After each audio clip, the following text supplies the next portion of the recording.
Consideration of automated environment at each phase of audit cycle. तो audit cycle के 3 phase होते हैं, एक होता है प्लानिंग, दूसरा होता है एग्जीक्यूशन और तीसरा होता है सबसे लास्ट में कंप्लीशन। तो जब आप ये 3 फेज पर हो, इस 3 में से किसी भी फेज पर हो, तो आप तब भी उस समय भी आपको ऑटोमेटेड जो एनवायरनमेंट होता है बिजनेस का, उसको आपको कंसिडर करना पड़ेगा।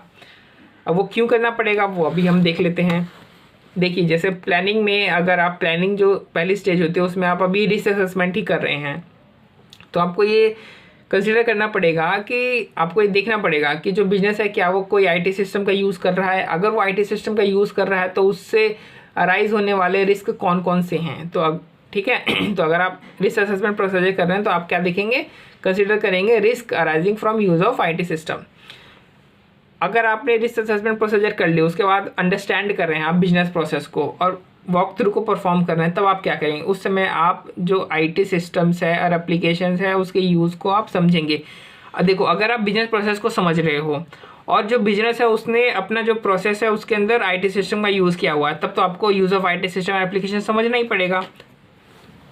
तो understanding business process and performing walk through के समय आपको आईटी सिस्टम का यूज़ जो भी बिजनेस प्रोसेस में किया गया है उसको समझना पड़ेगा। Assessment of overall entity level controls और परवेसिव कंट्रोल्स। देखो, जब आप एंटिटी लेवल कंट्रोल्स का असेसमेंट कर रहे हो, यानी वो कंट्रोल जो कि पूरे एंटिटी को इम्पैक्ट करेंगी, तो आपको देखना पड़ेगा कि क्या पूरे एंटिटी को कंट्रोल करने के लिए जो आईटी गवर्नेंस है उसका भी कोई रोल है, या सिर्फ वो मैनुअली डॉक्यूमेंटेशन से ही जो है पूरा का पूरा जो गवर्नेंस है वो किया जा रहा है, या आईटी के द्वारा किया जा रहा है। तो आपको आईटी गवर्नेंस भी चेक करनी पड़ेगी। और जब आप परवेसिव कंट्रोल्स की असेसमेंट कर रहे होंगे तब आपको चेक करना पड़ेगा क्या, segregation of duties, general IT controls and application, ये आपको चेक करना पड़ेगा। फिर अब आपने प्लानिंग फेज़ आपने कंप्लीट कर ली, अब आप टेस्टिंग फेज़ पर आ गए या फिर एग्जीक्यूशन फेज़ पर आ गए। तो आपने प्लानिंग में क्या करी होगी, आपने प्लानिंग में जो एंटिटी है उससे आपने इन्फॉर्मेशन आपने मांगी होगी और एंटिटी ने आपको इन्फॉर्मेशन प्रोड्यूस करके दी होगी। तो उस हिसाब से आप अपना नीचे टाइमिंग एक्सटेंड तय करेंगे ऑडिट का, और फिर आप क्या करेंगे, अपना ऑडिट शुरू करेंगे, मतलब कि टेस्टिंग या फिर एग्जीक्यूशन करेंगे।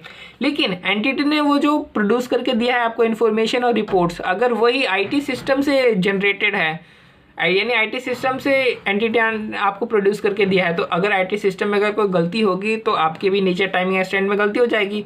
यानी जो जनरल आईटी कंट्रोल्स का जो रिजल्ट्स होते हैं वो आपके टेस्टिंग को इम्पैक्ट कर सकते हैं। फिर आता है सबसे आखिरी स्टेज, कंप्लीशन। अब देखो, कंप्लीशन में आप क्या करोगे, जो भी कंट्रोल डेफिशिएंसीज आपको दिखी है उनका इवैल्यूएशन करोगे कि क्या ये मटेरियल है कि नहीं है, इसको रिपोर्ट करना है कि नहीं है।